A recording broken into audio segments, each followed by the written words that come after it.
guys, welcome back to Star TV. On today's lovely episode, we're going to be talking about why your feelings matter. Right before we get into today's lovely video, make sure you guys subscribe to my channel. Make sure you guys like this video, drop a comment down below, and y'all know the routine. Make sure you click the bell so you will be alerted each and every time Star posts a new video.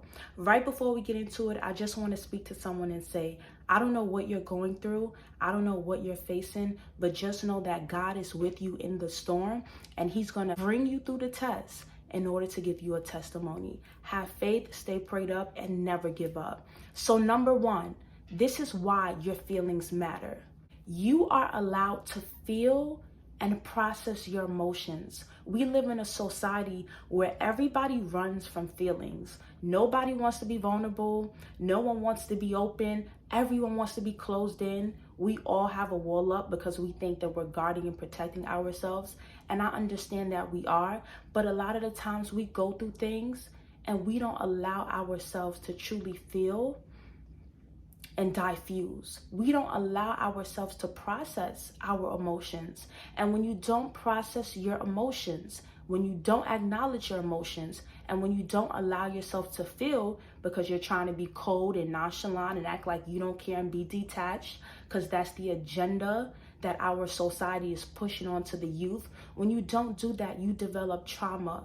You start to become unhealed. Now you have to do inner soul searching, and you have to go back and dig back into your childhood and figure out why you act the way you do, why you're triggered by certain things. We have to allow ourselves to process what's going on in our life and how it is affecting us. Are you neglecting your mental health? Are you acknowledging your feelings, or are you just suppressing everything? And let me tell you the dangers of not acknowledging your feelings and being closed in and not addressing the problem when it begins. One day, because there's going to come a day, one day you're going to be faced with a situation and you're going to be so overwhelmed that you have a mental breakdown, you have a meltdown, and it's coming out of nowhere. And you know why? It's because you went through so many things and you never addressed it. You suppressed so many traumatic events, so many confrontations with others, that one day when it is addressed, you're gonna break down and you're not gonna know where it came from. You're not gonna know why you feel so passionate about the situation, why it's overtaking you. And it's because you didn't do the inner work that you should have done. And I know, because I'm speaking from experience, you guys, we have to stop suppressing the way that we feel, and we have to address the issue at hand so that we don't have to keep healing. I don't know about you guys, but I don't want to have to keep healing until I'm up in my 30s. I want to heal now so that I'm prepared for whatever life throws at me. Let's get into number two. Don't ever let anyone make you feel crazy for a natural reaction to overwhelming situations. We express ourselves in so many different ways. Sometimes the way you express yourself may be different from the way other people express themselves. Never let anyone make you feel like you're crazy or you're sensitive or you're over emotional. When something hurts you, when something upsets you and you react, I want you to acknowledge that reaction, and don't let anyone try to invalidate the way that you responded to a certain situation, because people don't know the way that you respond has history. A lot of people act the way they act because of things that they have been through, but we have to exercise, number one, self-control. Some people react by bursting out into tears. Some people get violent, right? And I know sometimes it's not the best thing to do, but you have to know that you are not crazy. There's something that triggered you. There's something that's making you feel the way you feel in that situation. And if you react in a way that you're not proud of, process it, learn from it, and grow from it. I know most times we feel embarrassed, like, oh my God, I know I was upset, but I did too damn much. And you can feel embarrassed and regretful, but just know you're not crazy. You felt like that for a reason, and there's always time for growth and improvement. The key here is not to suppress your emotions, to address it and realize that you matter. The life that you live matters. You being happy matters. And that falls into number three. Your happiness is priority. Your happiness comes first. Please do not stay at a place where you are not happy. Do not stay in a relationship where you are not happy. Do not stay in a marriage where you are not happy. Do not stay in a friendship where you are not happy. Because honestly, from soul sister to soul sister, and for all my fellas watching, you deserve to have joy. You deserve to have peace. And you deserve for that to be reciprocated. If you're happy, you want to be surrounded by positive people, people who are also happy. And I know everybody is going through their own battle behind closed doors. Everyone has a sad story, okay? Everyone has been through pain, but we want to turn our pain into purpose. And you know, I'm so big on that. And this is why I have a channel, because everything that I go through, I look at it for what it is and I turn it into a lesson that can encourage and inspire other people. So my mistakes, I want you guys to learn from. Please prioritize your happiness and stop putting people before yourself. Understand that your feelings matter. How people make you feel, that matters. How situations make you feel, that matters. It's time we stop trying to be tough and acting hard like we don't have emotions, because we do. And when we don't address it, we traumatize ourselves and we damage not only our hearts, but our souls. Let's get into number 4. And this is what we all have to realize. Crying does not make you weak. And I know for us women, sometimes when we're in stressful situations, we may tend to break down. We may tend to cry. I don't know about you guys, but right now, you know, that time of the month is coming. So I'm super emotional, like super emotional. I could think about something, I just start crying. You know, I could talk about something, I start crying. You know, but that's women. We're known to be emotional. But for men, it's like society teaches you guys from a young age that you don't cry, you suck it up and be a man. But when a man doesn't process his emotions, he becomes so disassociated from himself. He becomes so disengaged, so unattached from reality, right? And a man harbors that on the inside. And because men are trained not to cry, sometimes a man cries once every few years.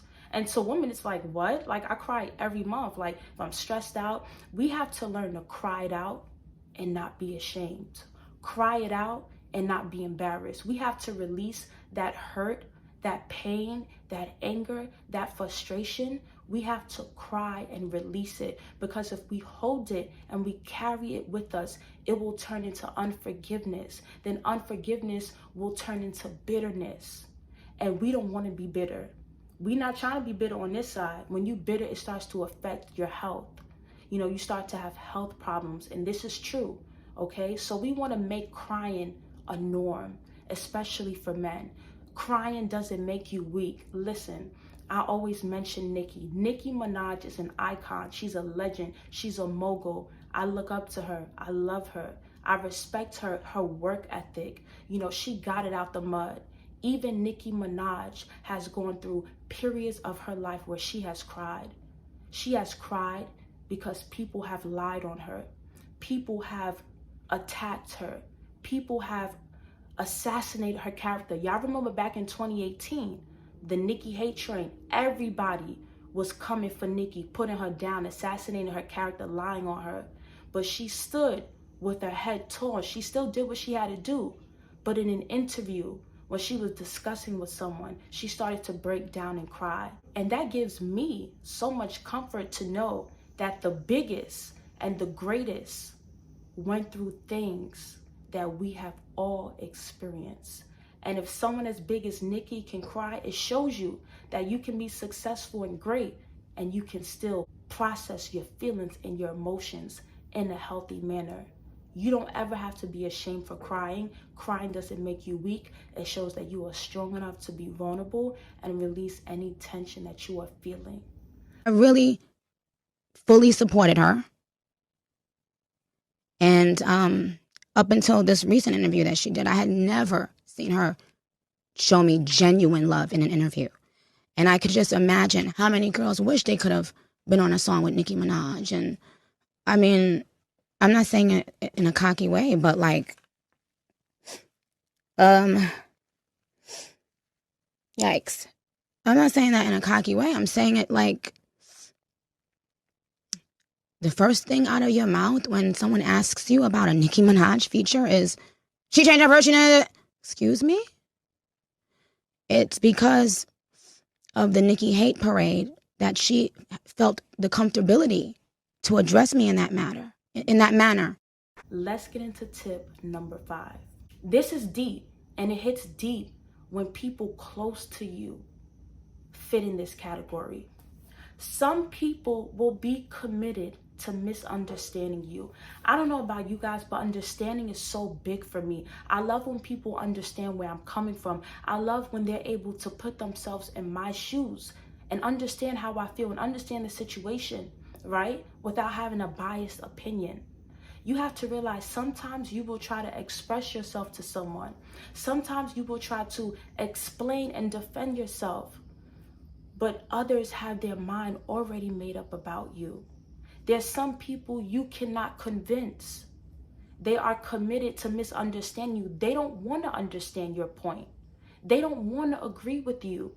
And so with these people, you just have to come to a point where you stop trying to explain yourself. Some of us, we try to overly explain ourselves. Stop trying to over explain yourself. Stop trying to prove yourself to people. Know that some people just don't want to understand you, and make peace with it.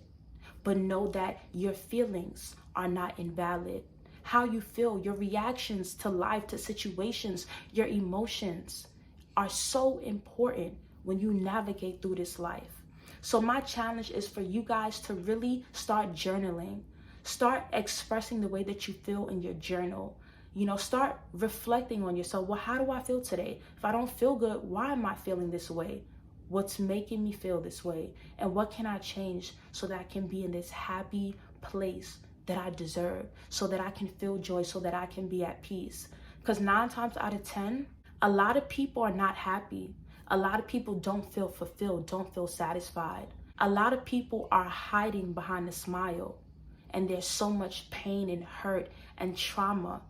And that's why I made this channel. I wanted this to be a safe space, not only for women, but for men also, so we can come together and we can discuss, and all of us can be inspired and encouraged to take a beautiful path in life and know how to handle situations. I appreciate all you guys for commenting on my videos. I appreciate the likes, the support, the love. I really appreciate all of you guys. I hope you enjoyed this video. Know that you matter, your feelings matter, and just begin to just dig deep and see what you can do in this life to attain happiness, and to always make sure that you are healed and growing from each and every situation in your life. So until next time, I'll see you guys soon. Peace. Because I'm at a place now where I am stepping out of myself and looking at myself more. Brokenness leads to such beautiful art sometimes, and I think I was really, really broken, like, writing this. The brokenness is okay as long as it can inspire people.